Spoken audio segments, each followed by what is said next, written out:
আসসালামু আলাইকুম। চলে এলাম সবজি সংরক্ষণের আরও একটি ভিডিও নিয়ে। তাজা তাজা সবজিতে বাজারগুলো কিন্তু এখন একদম ভরপুর। ব্যস্ততার কারণে যাদের সবজি বাজার করা হয়ে ওঠে না, তারা কিন্তু বেশ কিছু সবজি এভাবে বাজার করে এনে অল্প অল্প করে কিছু কিছু সবজি স্টোর করতে পারেন। তাতে করে শেষের দিকের বাজারগুলো কিন্তু নষ্ট হয়ে যায় না। আর ব্যস্ততার কারণে যখন বাজার করা সম্ভব হয়ে ওঠে না, তখন এই ফ্রোজেন সবজিগুলো দিয়ে কিন্তু ভাজি তরকারি যে কোনো রকমের রান্না করে নেওয়া যায়। এতে স্বাদ গন্ধেরও তেমন কোনো পরিবর্তন হয় না, একেবারেই থাকে অটুট। আজকের ভিডিওটিতে আমি আপনাদেরকে দেখাবো কাঁচামরিচ, বরবটি, ক্যাপসিকাম, জলপাই আর গাজর কিভাবে সংরক্ষণ করতে হয় তার টিপস সহকারে আজকের ভিডিওটি আপনাদের সাথে শেয়ার করব। আমার এর আগের ভিডিওটিতে আমি দেখিয়েছি পেঁয়াজ পাতা আর ধনেপাতা কিভাবে সংরক্ষণ করেছি, আর আজকের ভিডিওটিতে ডিটেলস দেখাবো কাঁচামরিচ আর বরবটি আমি কিভাবে সংরক্ষণ করেছি। আশা করি আজকের ভিডিওটি আপনাদের দারুণ কাজে আসবে। ভিডিওটির টিপস সহকারে দেখতে চাইলে কিন্তু পুরো ভিডিওটি না টেনে দেখতে হবে। আর যাদের আজকের ভিডিওটি ভালো লাগবে লাইক কমেন্ট শেয়ার করতে কিন্তু ভুলবেন না। আর যারা ইতিমধ্যেই সাবস্ক্রাইব করে ফেলেছেন তাদেরকে অসংখ্য অসংখ্য ধন্যবাদ। আর যারা এখনও সাবস্ক্রাইব করেনি তারা কিন্তু এক্ষুনি সাবস্ক্রাইব করে ফেলুন বেল আইকন সহ। অনেকেই সবজি স্টোর করাটা পছন্দ করেন না, বা অনেকেই ভাবেন সবজি স্টোর করলে হয়তো সবজির স্বাদ, গন্ধ, রং থাকবে না, আর রান্না করলেও সেই রান্নার যে ফ্রেশ সবজির ফ্লেভারটা সেটা পাওয়া যাবে না। আসলে কিন্তু তা না। আমি কিন্তু সারা বছরই সবজি সংরক্ষণ করি, এবং এই সংরক্ষণ করা সবজিগুলো যখন আমার বাজার শেষ হয়ে যায় শুধু সেই সময়টাই আমি ব্যবহার করি। আর শীতের এই মজাদার সবজিগুলো সংরক্ষণ করি যাতে শীতের পরেও, অর্থাৎ শীত শেষ হয়ে গেলেও যেন এই মজাদার সবজিগুলো দিয়ে নানা রকম রেসিপি তৈরি করা যায় আর শীতের এই সবজিগুলোর স্বাদ পাওয়া যায়। Sauté vegetable, mixed vegetable, chow mein রান্নায় বা অন্য যে কোনো ধরনের মিক্সড ভেজিটেবল রান্নায় কিন্তু গাজর আর ক্যাপসিকামের ব্যবহার রয়েছে। তাই আমি ক্যাপসিকাম আর গাজরগুলোকে একটু লম্বা লম্বা করে সাইজ করে কেটে নিয়েছি। অর্থাৎ আমি রান্নায় ঠিক যেইভাবে ব্যবহার করব, যেই সাইজটা আমার প্রয়োজন ঠিক সেভাবেই কেটে স্টোর করতে হবে। তো আমি একটু মোটা মোটা করে লম্বা লম্বা করে কেটে নিয়েছি। গাজরগুলোকেও ঠিক তাই। কাটার পরে পানি ঝরিয়ে শুকনো একটা টাওয়েলে এগুলো বিছিয়ে রাখতে হবে। তারপর এরকম একটি বড় বক্সে অথবা ট্রেতে সবজিগুলোকে এভাবে বিছিয়ে তারপর ডিপ ফ্রিজে রেখে দিতে হবে 5 থেকে 6 ঘন্টা, অথবা ওভারনাইট।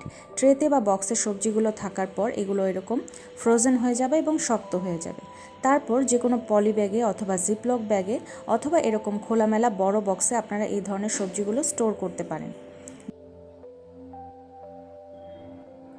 এই 3টি বক্সে আমি স্টোর করেছি জলপাই। আপনারা দেখতে পাচ্ছেন জলপাইগুলো কিন্তু একদম ফ্রোজেন হয়ে গেছে, উপর দিয়ে আইসের একটা লেয়ার পড়েছে। নর্মাল ফ্রিজে জলপাই রাখলে কিন্তু বেশ কিছুদিন পরেই তা নষ্ট হয়ে যায় এবং পচে যায়, কিন্তু এভাবে যদি আপনারা ডিপ ফ্রিজে সংরক্ষণ করেন তাহলে কিন্তু জলপাইয়ের কালারগুলো একদম ঠিকই থাকবে এবং এগুলোর স্বাদ গন্ধেরও তেমন পরিবর্তন হবে না। যে কোনো ধরনের টক ডাল রান্নায় বা মাছের টক রান্নায় কিন্তু এই জলপাইগুলো ব্যবহার করা যায়। মন চাইলেই কিন্তু আপনারা এরকম ফ্রোজেন জলপাই এভাবে বের করে নিয়ে সরাসরি টকে অথবা ডালে দিয়ে দিতে পারেন। আর জলপাই এভাবে ফ্রোজেন করা থাকলে যখন ঘরে জলপাইয়ের আচার শেষ হয়ে যাবে, আচার খেতে মন চাইলে কিন্তু বেশ কিছু জলপাই যদি ফ্রোজেন করা থাকে তাহলে ফ্রোজেন জলপাইগুলো বের করেও কিন্তু যখন তখন আচারও দিয়ে দেওয়া যায়। আমার বাসায় বাঙালি রান্না খুব চলে, আমি সবসময় ট্র্যাডিশনাল রান্নাগুলো করতে বেশি পছন্দ করি।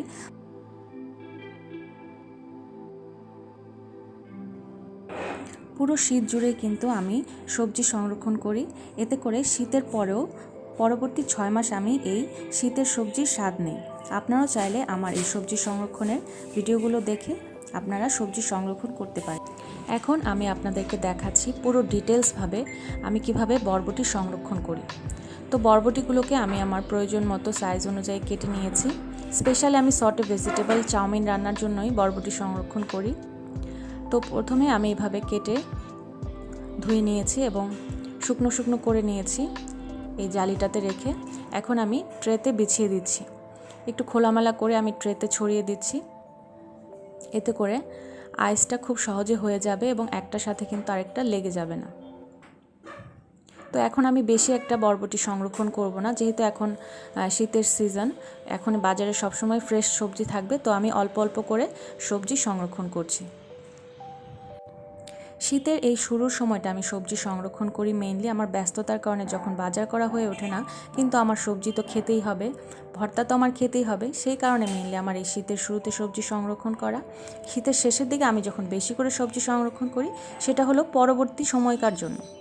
তো এখন আমি এই ট্রেটা ডিপ ফ্রিজে রেখে দিচ্ছি। আপনারা দেখুন, যে কোনো একটি চেম্বারে আপনারা এভাবে ট্রেটা ঢুকিয়ে রাখবেন, তারপরে জাস্ট 5 থেকে 6 ঘন্টা অপেক্ষা করবেন, অথবা ওভারনাইট এই ট্রেটা ডিপ ফ্রিজে রেখে।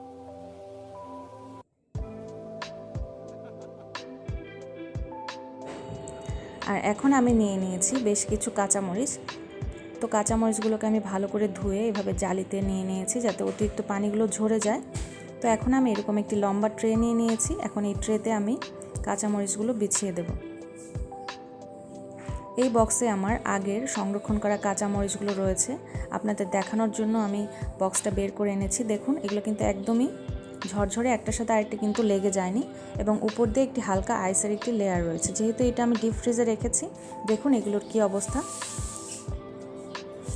এগুলো কিন্তু আমার প্রায় 2 মাস আগে সংরক্ষণ করা কাঁচামরিচ। শুধুমাত্র ইমার্জেন্সি সময়টাতেই আমি এই কাঁচামরিচগুলো ব্যবহার করি। তখন অনেক সময় হঠাৎ করে কাঁচামরিচ শেষ হয়ে যায়, কাঁচামরিচ তো সবসময় লাগে, সেই কারণে ইমার্জেন্সির সময় কিন্তু এই সংরক্ষণ করা সবজিগুলো খুব কাজে লাগে।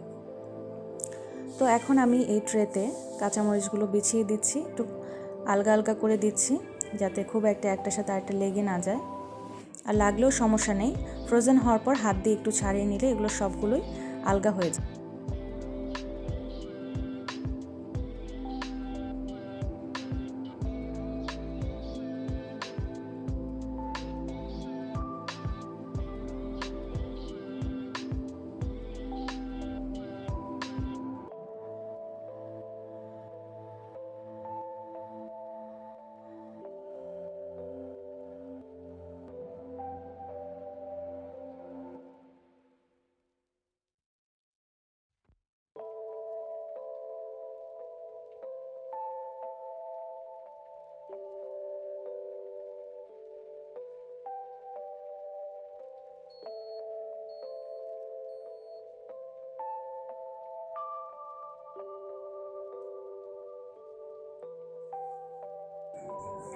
দেখুন, ওভারনাইট রাখার পরে কাঁচামরিচগুলোর কী অবস্থা, উপরে দিয়ে একদম আইসের লেয়ার পড়ে গেছে, এবং খুব একটার সাথে আরেকটা লেগে যায়নি।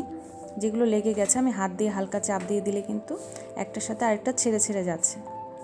জাস্ট এইভাবেই সুন্দর করে ফ্রোজেন হওয়ার পর কাঁচামরিচগুলোকে আমি বক্সে রেখে দেব। আপনারা চাইলে যে কোনো শুকনো পরিষ্কার পলিথিনে অথবা জিপলক ব্যাগেও ভরে রাখতে পারেন।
এখন দেখুন বরবটিগুলোর কি অবস্থা।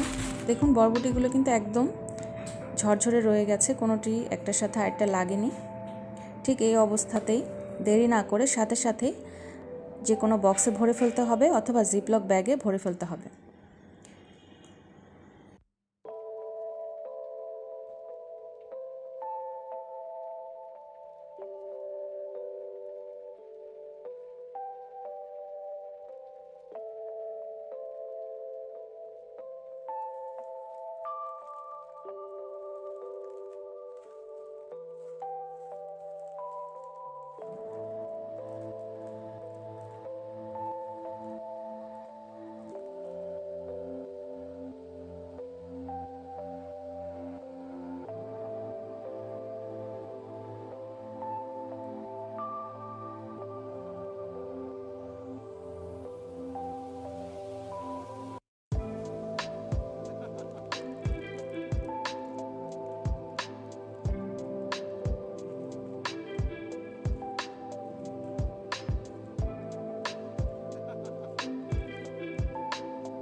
জিপলক ব্যাগে ভরলে বা যে কোনো পলিথিনে ভরলে কিন্তু এভাবে চাপ দিয়ে বাতাসটা বের করে নিতে হবে যতটুকু সম্ভব।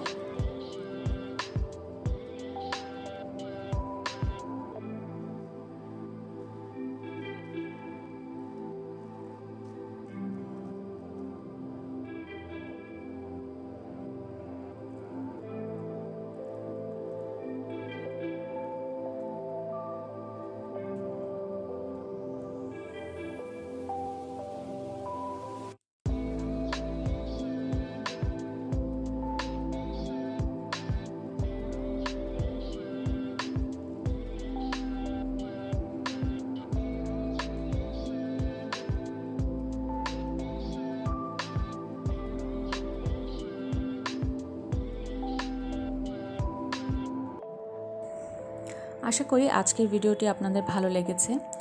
ভালো লাগলে লাইক, কমেন্ট, শেয়ার করতে ভুলবেন না। যারা আজকে আমার চ্যানেলে নতুন, ভিডিওটি ভালো লাগলে ফ্রেন্ডস অ্যান্ড ফ্যামিলি সবার সাথে শেয়ার করবেন আর আমার চ্যানেলটি সাবস্ক্রাইব করবেন বেল আইকন সহ। আমার চ্যানেলটি একটি অর্গানাইজেশন চ্যানেল। নানা রকম recipe video, vlog video, organisation video, kids activity video সহ নানা ধরনের টিপস ভিডিও আছে আমার চ্যানেলে। কিচেন টিপসের ভিডিওগুলো আমার ভিউয়ার্সরা সবচেয়ে বেশি পছন্দ করেন। আর ইদানিং যেহেতু আমি সংরক্ষণ ভিডিও করছি, তো আমার ভিউয়ার্সরা কিন্তু সংরক্ষণের এই ভিডিওগুলো দারুণ পছন্দ করছেন। তাই আপনারা আমাকে কমেন্ট করে জানান আর কী কন্টেন্ট আপনারা দেখতে চান, এবং ভিডিও রিলেটেড কোনো কোয়ারিজ থাকলে আপনারা কমেন্ট বক্সে কমেন্ট করবেন। ধন্যবাদ।